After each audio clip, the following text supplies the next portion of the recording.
Hey guys, Mike here, the Detroit Borg, with a look at the new 4th generation iPad with Retina display. So this replaces the 3rd generation, which is no longer available, while the 2nd generation is still available for $100 less at $399. So this starts off at $499. This gives you that Retina display and a few new features. This is pretty much a spec upgrade from the 3rd generation. Now the 4th generation adds a few new features. One of them is a new high-def FaceTime camera, which has a 1.2 megapixel instead of the horrible VGA camera that used to be in here. We also have the new Lightning connector.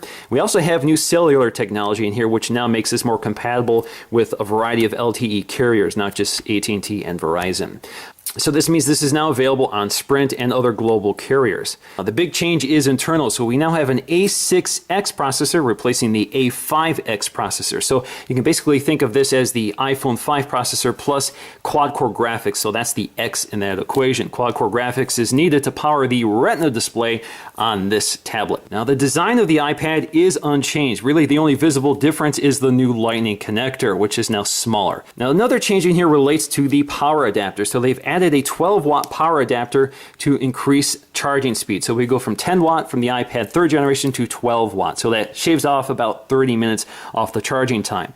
Now on the back you'll find your capacity along with reference to the fact that this requires iTunes 11 or later. Unfortunately iTunes 11 has been delayed a month at the time of this filming, so we won't be able to use that, but of course you can still use iTunes 10 to sync up your new iPad. Alright, so let's go ahead and crack this open and take a look around.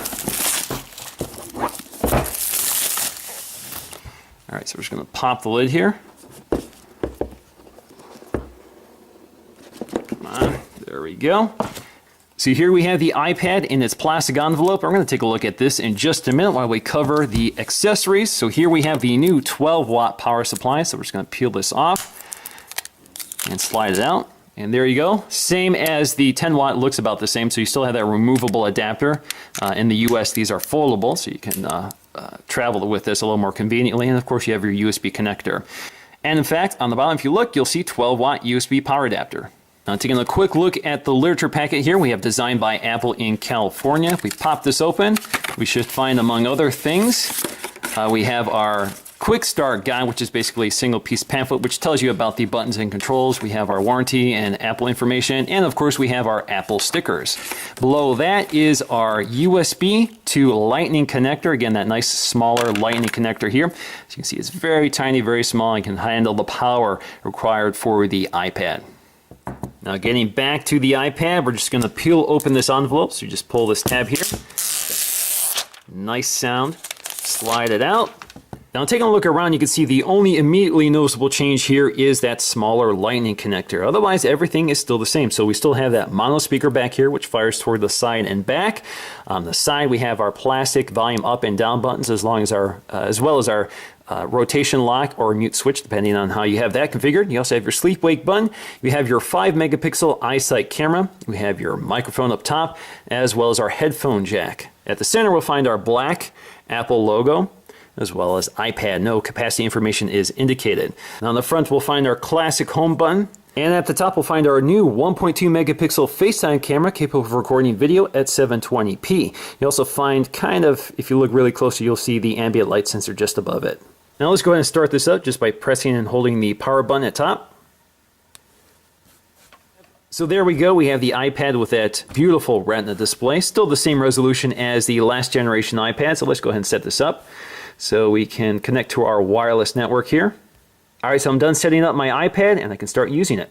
Alright, so there we go. That's all there is to it. We have the standard fresh installation of iOS 6. And the first thing I want to do is explore the one major new feature here, which is that new A6X processor. So I'm going to download a benchmarking utility to show you guys really quickly.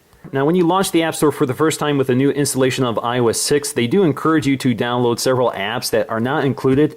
That includes iBooks, iTunes U, Podcasts, Find My Friends, and Find My iPhone. So I'm going to download all those for free as well. Now, if we look at the Geekbench app, we can actually take a look at some of our stats here. So we have our processor, which is running at 1.39 gigahertz. Again, this is the A6X dual-core processor with quad-core graphics. We also still have 1 gig of RAM that's unchanged from the 3rd generation. So here we have our Geekbench score, and Apple did claim claim that the A6X processor would double the performance of the third generation iPad. If we look at the third generation iPad, it actually more than doubled, at least in this benchmark. So you can see that they are true to their claim. So this is a much more powerful tablet than it was before. Now, just to show you the only visible change here from the third generation to the fourth generation, which is that Lightning connector, again, much smaller than that 30-pin dock. All right, guys, so that's going to do it for me in this video. I will have a detailed comparison between this and the third generation iPad, so I'm going to do more benchmarking and some real-world speed tests like I always do.